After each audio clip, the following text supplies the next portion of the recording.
UP college से सन 1972 में BSc और विद्यापीठ से डबल एमए किया। कर्मनाशा स्टेशन पर दुर्गा जी के पूजा पर नवरात्र में स्वर्गीय बुल्लू जी और रामदेव जी का सुनने का अवसर मिला। मेहनत का जीवन बड़ा सुख देता, तो मैं स्वर्गीय बुल्लू जी को मैं अपना गुरु मानता हूँ। आपने किन किन गायकों को फिर सुना और कितनी बार सुना? लोग गायक विधा के बारे में कि विधा को कैसे बचाया जाए, कैसे बढ़ाया जाए, उसकी कैसे सम्मान किया जाए, उसका ध्यान नहीं है। क्या समाज के निर्माण में पहले विधा का कोई योगदान था और अब नहीं? इतना लोकगीत से हृदय स्पर्शी और आम जनता, जो साधारण जनता, जो कम पढ़ी लिखी जनता है, उसके हृदय को टटोल तक पहुंचने वाले शब्द हमारे बिरहा में लोग करते थे। आप किन किन लोगों से मिले, किन किन बड़े लोगों को देखा है, कैसे मुलाकात?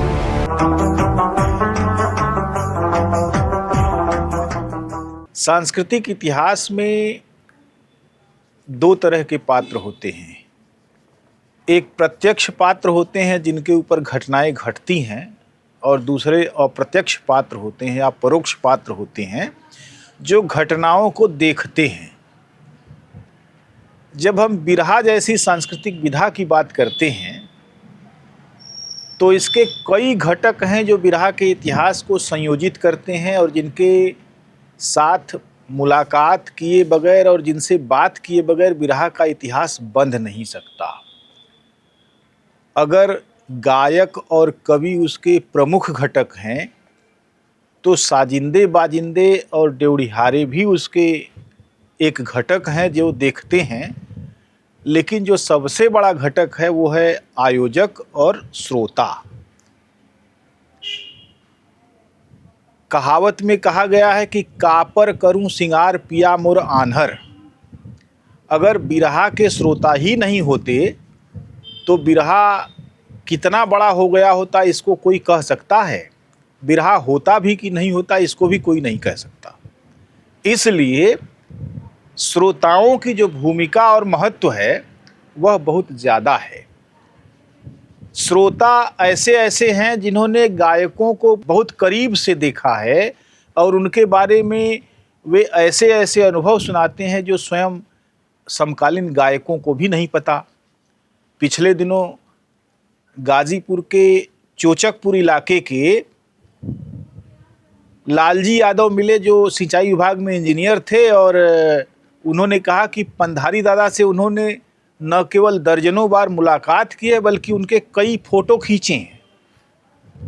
पंधारी दादा का फ़ोटो बहुत दुर्लभ है, फुटेज तो बिल्कुल ही दुर्लभ है।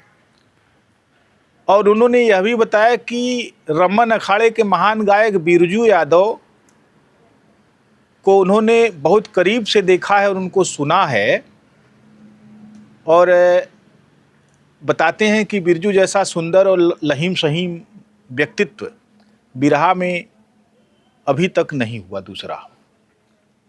इसी तरीके से बनारस ही नहीं, बनारस के आसपास के ज़िलों में अनेक ऐसे व्यक्ति हैं जिन्होंने बिरहा विधा को बहुत ही बारीकी के साथ सुना, उसके आयोजन कराए और उसके बारे में बहुत सारी सूचनाएं, बहुत सारी घटनाओं का दस्तावेज उनके जहन में है।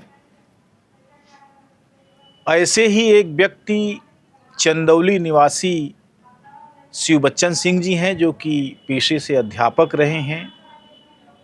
वे एक इंटर कॉलेज में प्रिंसिपल रहे और 40 वर्ष की सेवा के बाद अब रिटायरमेंट का मज़ा ले रहे हैं।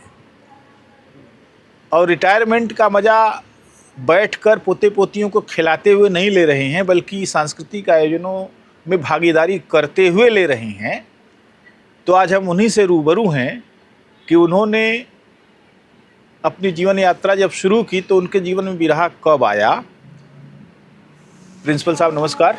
नमस्कार। बहुत बहुत स्वागत है आपका। मेरा सबसे पहला सवाल आपसे यह है जी कि अपने बारे में अगर आप नहीं बताएंगे तो लोग कहेंगे कि क्या पूछा। तो सबसे पहले तो मैं आपसे यही पूछना चाहता हूं कि आपका जन्म कब हुआ और शिक्षा दीक्षा कहाँ हुई और कहाँ सेवा करने लगे आप, कहाँ अध्यापक हुए और कब तक अध्यापक रहे? धन्यवाद भाई। आपने बहुत दूर से बनारस के पश्चिम सिरे से यहाँ आए हैं और मुझे आपसे मिलकर बड़ी अपार खुशी हुई। मेरा नाम शिवबच्चन सिंह, निवास स्थान चिरई गांव, ब्लॉक बरहनी, चंदौली। मैं यूपी कॉलेज से सन 1972 में बीएससी और विद्यापीठ से डबल एमए किया। उसके बाद रामपुर इंटर कॉलेज में गणित अध्यापक के पद पर मैं नियुक्त हुआ और उसके बाद क्रमशः प्रमोशन होकर मैं प्रधानाचार्य पद का जिम्मेदारी निर्वहन किया। हमें लोकगीत 1967 में जब कक्षा 8 पास किया तो सर्वप्रथम करमनाशा स्टेशन पर दुर्गा जी के पूजा पर नवरात्र में स्वर्गीय बुल्लू जी और रामदेव जी का सुनने का अवसर मिला। उसमें जो बुल्लू जी एक लाइन कहे और झूम कर कि मेहनत का जीवन बड़ा सुख देता, मेहनत करो खूब डट के, मेहनत का जीवन बड़ा सुख देता। इतना मेरे जीवन में यह प्रभाव पैदा किया कि यह दिशा, यह निर्देश मेरे जीवन में बदल करके दशा को अच्छे दशा में बदल दिया और मैं उसका आज भी गायन करता हूँ। और जहाँ कहीं मुझे अवसर बोलने का मिलता है तो मैं स्वर्गीय बुल्लू जी को मैं अपना गुरु मानता हूँ और मैं लड़कों को भी यह संदेश देता हूँ कि वास्तव में जो श्रमेव जयते हैं वह सत्यमेव जयते से बढ़कर है और मेहनत का जीवन बड़ा सुख देता। बच्चों, इस बात को आप लोग ख्याल करो कि मैं ख्याल करके मैं इस प्रधानाचार्य पद पर आया हूँ। और आदमी जीवन जीना इतना आसान नहीं होता और बिना संघर्ष किए कोई महान नहीं होता। मैं संघर्ष करके इस पद पर आया हूँ और मैं उस स्वर्गीय बुल्लू जी और रामदेव जी का, रामदेव जी वीर रस के गायक थे और यह श्रृंगार रस के गायक थे। जहाँ कहीं होता था, मैं चूँकि इंटर कॉलेज का अध्यापक था, लोकगीत में लोग हमारी हंसी उड़ाते थे, लेकिन दिल में इतना स्थान बनाया था, इतनी उनको ज्ञान हमसे प्राप्त हुआ कि जहाँ कहीं 3, 4, 5, 7 किलोमीटर के दूरी पर होता था तो उस कार्यक्रम में ज़रूर मैं रात में भाग लेता था। क्या बात है। और मैं उनका आभारी हूँ। उसके बाद उनके शिष्य रामविलास पांडे और मुस्तफ़ा रामदेव जी के शिष्य, उनका भी मैंने सुना। गायक विजय का भी मैंने सुना।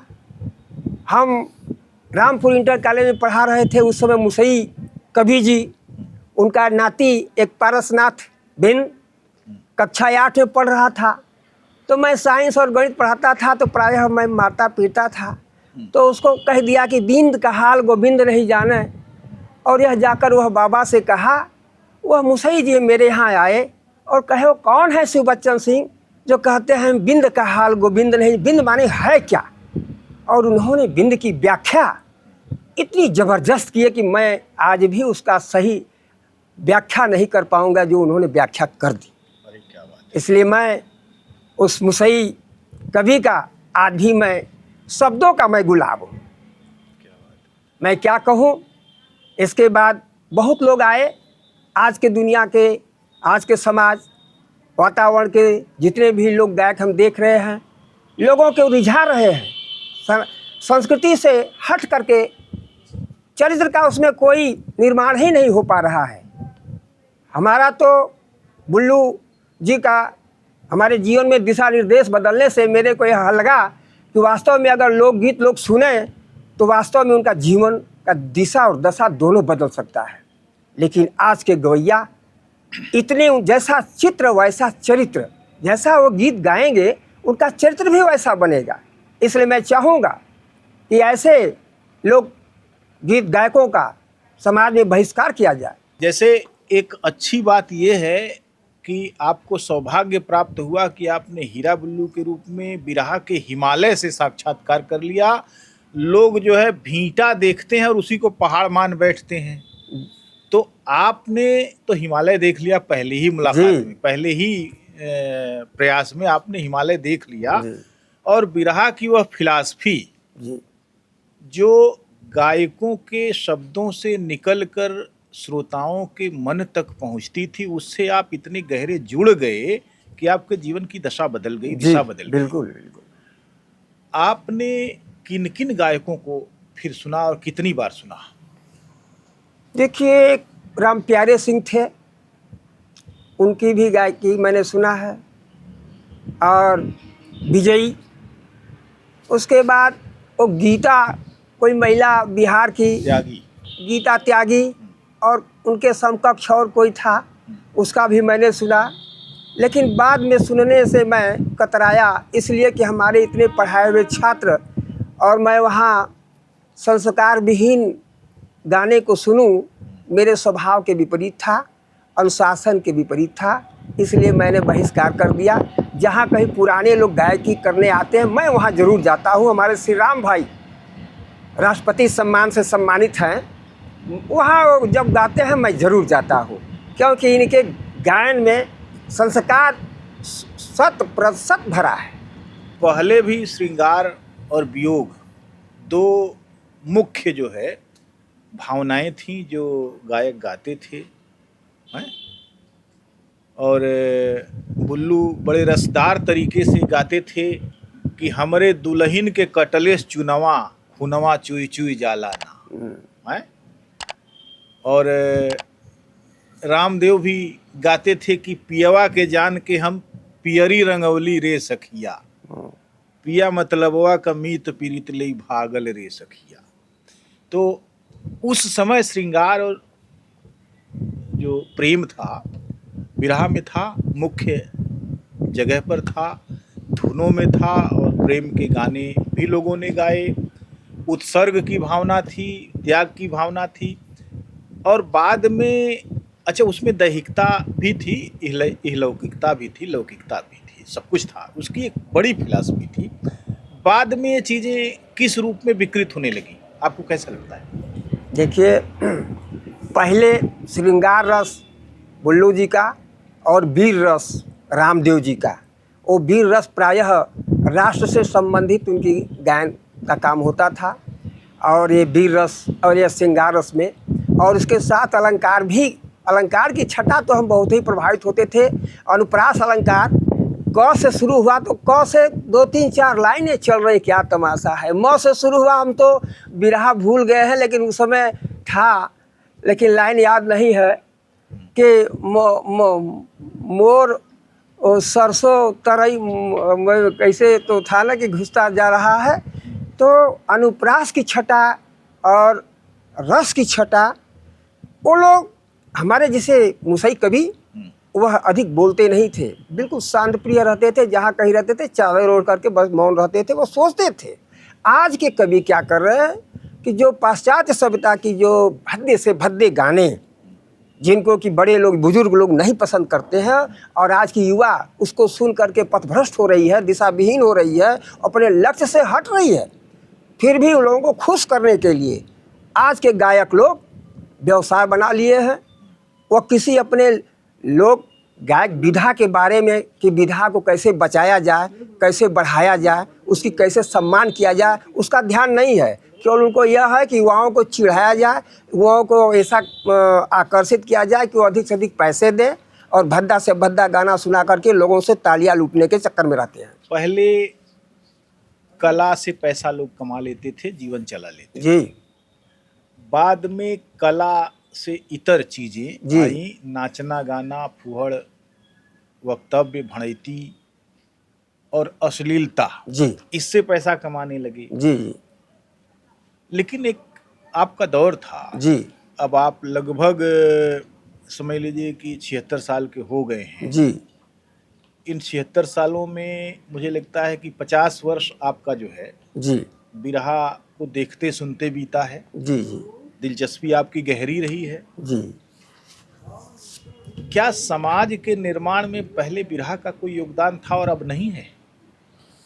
समाज के निर्माण में सच पूछा जाए हमसे, तो बिरहा का जितना हृदय स्पर्शी शब्द और गायन बिरहा से मिलता था उतना अन्य कविताओं से नहीं मिलता था। कवि सम्मेलन मैंने सुना, लेकिन जितना लोकगीत से हृदय स्पर्शी और आम जनता, जो साधारण जनता, जो कम पढ़ी लिखी जनता है, उसके हृदय को टटोल तक पहुंचने वाले शब्द हमारे बिरहा में लोग करते थे। और आज जो फिल्मी गानों को आधार मान करके भद्दे से भद्दे, उनसे शिक्षा, समाज को क्या शिक्षा मिले उनको उनसे लेना देना नहीं है। हम तो जहाँ कहीं जाते, मैं इंटर माध्यमिक विद्यालय में करीब 8 साल निर्णायकी किया हूँ सांस्कृतिक कार्यक्रम का, और उसमें लोकगीत का मैं निर्णायक रहा हूँ। उसमें यह था कि आपके लोकगीत से जनता को क्या संदेश मिला, यह आपकी भावना होनी चाहिए। यह नहीं कि आप गा दिए और लड़कों को हंसा दिए या लोकगीत की जगह नृत्य गीत कर दिए। तो लोकगीत जो है एक ऐसी भाषा में होनी चाहिए जो आम जनता के हृदय के अंदर प्रवेश कर जाए, ताकि वह उसका अपने जीवन में अपने को बदल सके। लेकिन आज का परिवेश, आज का वातावरण ठीक विपरीत है। उनके गायकी से समाज को अच्छा संदेश देने का कोई मतलब नहीं है। उनको हास परिहास किसी तरह से उनको लुभा करके अपना एक पैसे कमाने के लिए व्यवसाय बना लिया है, जो कि बहुत ही गलत है। ऐसा नहीं होना चाहिए।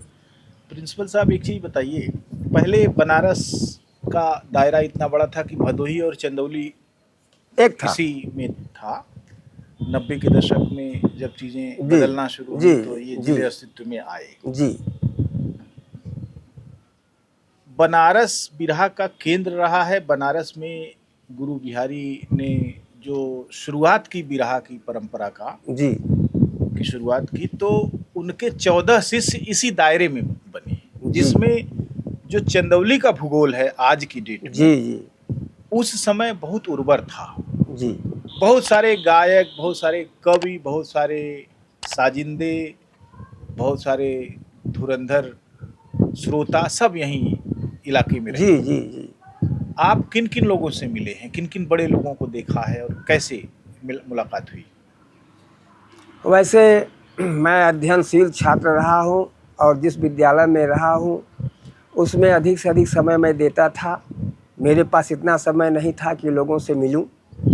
फिर भी गायकी मैं सुनने जानता था, व्यक्तिगत रूप से मैं नहीं मिला, क्योंकि वो हमारा मिलने का कोई वो मतलब नहीं था कि हम उनसे मिलें, हो हमको जाने मैं उनको जानूं, ये भाव नहीं था। क्योंकि मैं साइंस का स्टूडेंट, समाज में जरा कट के रहना और विद्यालय में अनुशासन ही हमारा मुख्य लक्ष्य था। इसलिए मैं अनुशासन को देखते हुए बच्चों के सामने मैं किसी ऐसे स्थान पर नहीं बैठता था। मैं चाय पान के दुकान पर भी नहीं जाता था। इसलिए हमारी जो गायकी का सुनने का काम केवल हीरा, बुल्लू, विजयी और रामदेव जी और वो जो गीता त्यागी और 2-3 और हैं, उनका तो नाम भूल गया, क्योंकि वो सब बहुत भद्दा गाना गाती थी, इसलिए हमारे दिल में कोई उनका स्थान नहीं था। हमारा दिल में स्थान जैसे श्री राम भाई जैसे लोग गायकी करते हैं, तो उनको मैंने कहा कि आपको मैं गुरु मानता हूँ।